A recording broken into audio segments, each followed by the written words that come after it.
Audio Jungle. Hi friends, ముందుగా అందరికీ నమస్తే. మన ఛానల్ మొదటిసారిగా చూస్తున్నట్టయితే ప్లీజ్ సబ్స్క్రైబ్ ఫ్రెండ్స్. ప్రస్తుతం మహాశివరాత్రి కావడంతో శైవ క్షేత్రాలలో ఎక్కడ చూసినా శివనామం మార్మోగుతోంది. మనం ప్రస్తుతం భద్రాచలానికి అతి సమీపంలో ఉన్న, అంటే సుమారు 40 కిలోమీటర్ల దూరంలో ఉన్న కుమారస్వామి టెంపుల్ దగ్గర ఉన్నాము. ఈ ఆలయం మనకు కూనవరం మండలం కుమారస్వామి గూడెం అనే గ్రామానికి అతి సమీపంలో ఈ ఆలయం పూజలు అందుకుంటుంది. ఈ ఆలయం మనకి దాదాపు 450 సంవత్సరాల కిందటి నుంచే ఈ ఆలయం పూజలు అందుకుంటుందని మనకి ఇక్కడ స్థల పురాణం చెప్తోంది.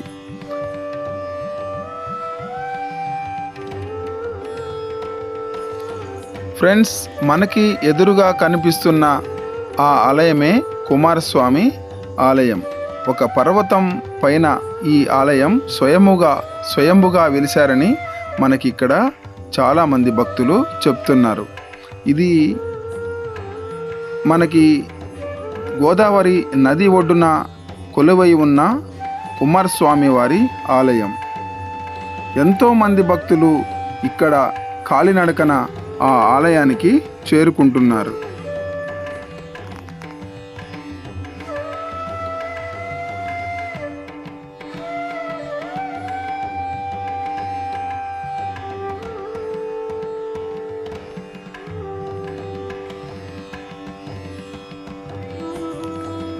ఓం నమః శివాయ, ఓం నమః శివాయ, ఓం నమః శివాయ అనుకుంటూ భక్తులు ఎంతో భక్తి శ్రద్ధలతో కాలినడకన ఈ స్వామివారి ఆలయానికి చేరుకుంటున్నారు.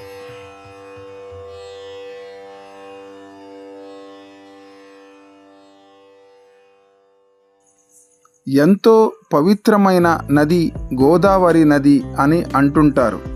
అలాంటి నది పక్కనే పర్వతం పైన కొలువున్న శ్రీ శ్రీ కుమారస్వామి వారి ఆలయం పూజలు అందుకుంటుంది.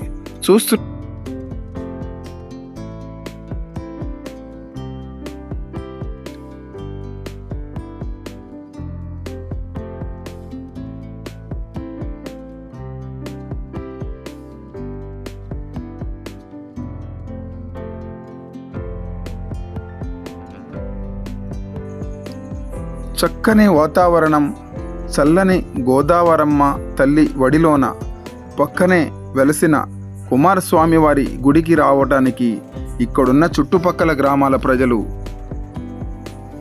దాదాపు 3 నెలల కాలం నుండే ఎదురు చూస్తూ ఉంటారు. ఎప్పుడొస్తుందా ఆ గుడికి వెళ్ళాలి, మొక్కులు తీర్చుకోవాలి అని తహతహలాడుతూ ఉంటారు.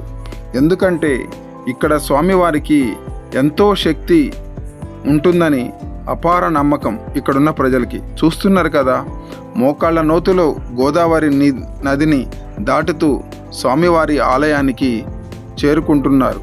హరహర మహాదేవ, శంభో శంకర అనుకుంటూ ఆ స్వామివారిని తలుచుకుంటూ ఈ నదిని దాటి స్వామివారి సన్నిధికి చేరుకోవడానికి ఆ భక్తులు ఎన్ని కష్టాలు పడుతున్నారో మీరు కూడా చూస్తున్నారు కదా.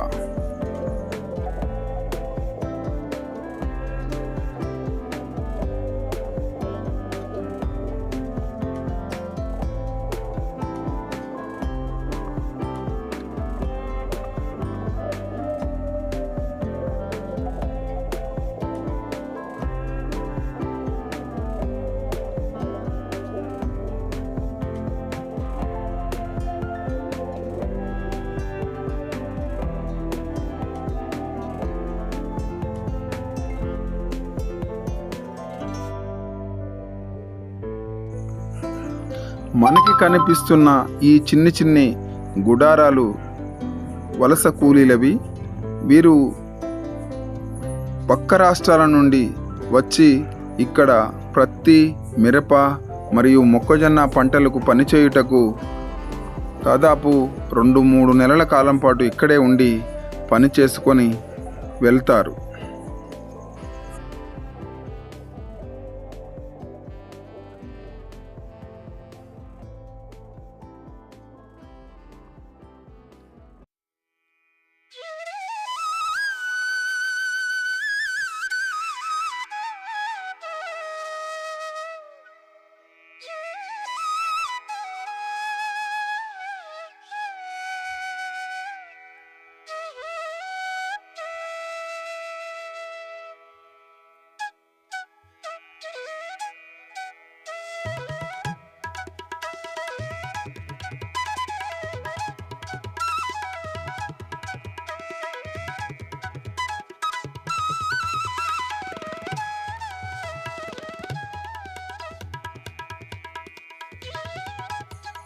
దాదాపు మనం స్వామివారి సన్నిధికి చేరుకున్నాము.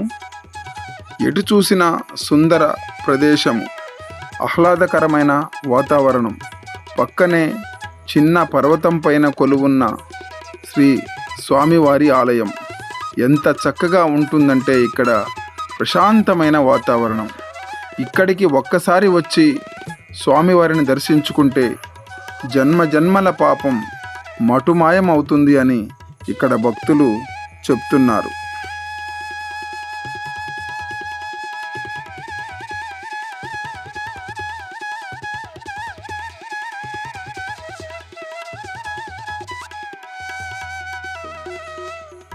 ఈ ఆలయం మనకు ప్రకృతి వడిలో ఎంతో చక్కగా ఆహ్లాదకరంగా కనిపిస్తూ ఉంటుంది. ఎలాంటి మోటార్ వెహికల్ల శబ్దాలు వినిపించవు. కాలుష్యం అనేది ఇక్కడ ఆనవాళ్ళు కూడా ఉండదు. మనకు పక్షుల కిలకిల రావాళ్ళు మాత్రమే మనకి వినిపిస్తూ ఉంటాయి. శంభో శంకర్. ఇక్కడున్న భక్తులు ఎంతో ప్రశాంతమైన వాతావరణంలో స్వామివారి మోక్ష కటాక్షం కొరకు ఎదురు చూస్తూ ఉంటారు. ఒక్కసారి ఈ ఆలయమునకు వచ్చి స్వామివారిని దర్శించుకోండి, మీకే తెలుస్తుంది. అన్ని పండుగలకెల్లా ఈ మహాశివరాత్రి పండుగను భక్తులు చాలా గొప్పగా జరుపుకుంటారు. ఈ శైవ క్షేత్రాలలో స్వామివారి నామాన్ని జపించుకుంటూ శంభో శంకర, ఓం నమ శివాయ అనే పదాన్ని ఉచ్చరిస్తూ స్వామివారి ఆలయం ముందు నినాదాలు మార్మోగుతూ ఉంటాయి.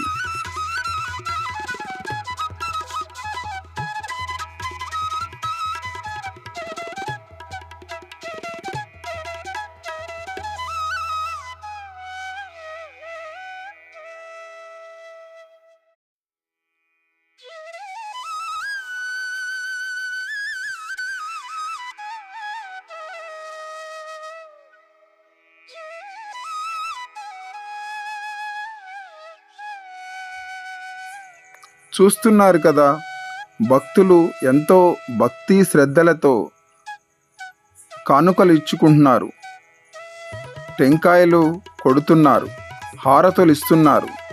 అలాగే ఇంకో పక్కన స్వామివారికి అభిషేకం కూడా జరుపుకుంటున్నారు. ఇదే కదా, ఇంతకంటే ఇంకా ఆనందం ఏమున్నది. చూస్తున్నారు కదా, ఇక్కడ షణ్ముఖేశ్వర స్వామివారి ఆలయం, అలాగే కుమారస్వామి వారి ఆలయం అని కూడా అంటారు. భక్తులు అనేక సంఖ్యలో ఇక్కడికి చేరుకుంటున్నారు. ఇప్పుడు మనం క్యూ లైన్లో ఎంతమంది ఎండలో కూడా ఎలాంటి ఇబ్బంది పడకుండా స్వామివారి దర్శనం కావాలి మాకు అని ఎదురు చూస్తున్నారు కదా. మనం ఈ స్వామివారిని ఒక్కసారి దర్శించుకోండి. ఓం నమ శివాయ, శంభో శంకర ఒక్కసారి దర్శించుకుంటే చాలు, మన జన్మ ధన్యం అవుతుంది. ఈ ఆలయం మనకి 450 సంవత్సరాల క్రితం నాటి ఆలయం. ఎక్కడ పగుళ్ళు కానీ బీటలు కానీ రాలేదు. చెక్కు చెదరకుండా ఆలయం మనకి కొత్తగా ఇప్పటికీ ఒక కళాఖండంలాగా మాకు కనిపిస్తూ ఉంటుంది. కాకతీయులు అందించిన ఒక గొప్ప కళాఖండం. ఇక్కడికి వచ్చిన పిల్లలు మరియు భక్తులు ఎంతో సరదాగా గడుపుతారు. వారికి కావలసిన విందు వినోదాలు కూడా ఇక్కడ బ్రహ్మాండంగానే ఉన్నాయి.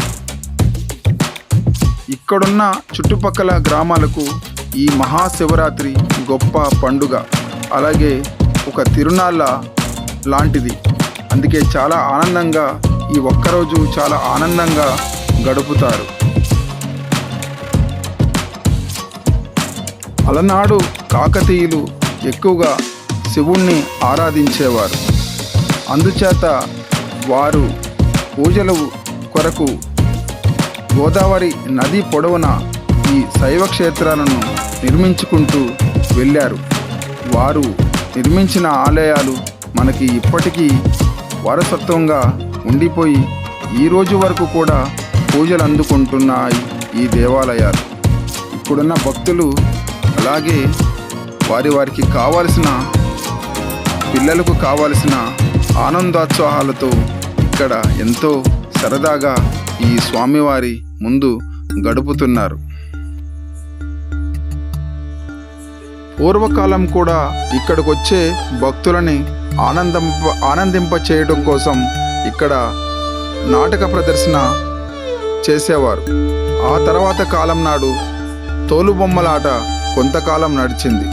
ఆ తర్వాత కాలం నాడు తెర చిత్రాలు ఇక్కడ వేసేవారు. ఆ తర్వాత ఇంకా కొంతకాలం అలా నడిచింది. ఇప్పుడు డిజిటల్ ప్రపంచానికి వచ్చేసింది.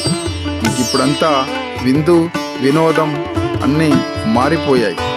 అయినా ఎప్పటికప్పుడు భక్తులను ఆనందింపజేయటమే కదా మనకు కావాల్సింది. భక్తులకు ఎక్కడ అసౌకర్యం కలగకుండా ఇక్కడ అనేక కార్యక్రమాలు చేపట్టారు. ఫ్రెండ్స్, ఈ వీడియో మీకు నచ్చిందని అనుకుంటున్నాను. మీకు నచ్చితే లైక్ చేయండి, షేర్ చేయండి, కామెంట్ చేయండి ఫ్రెండ్స్. Thank you friends. ఓం నమః శివాయ.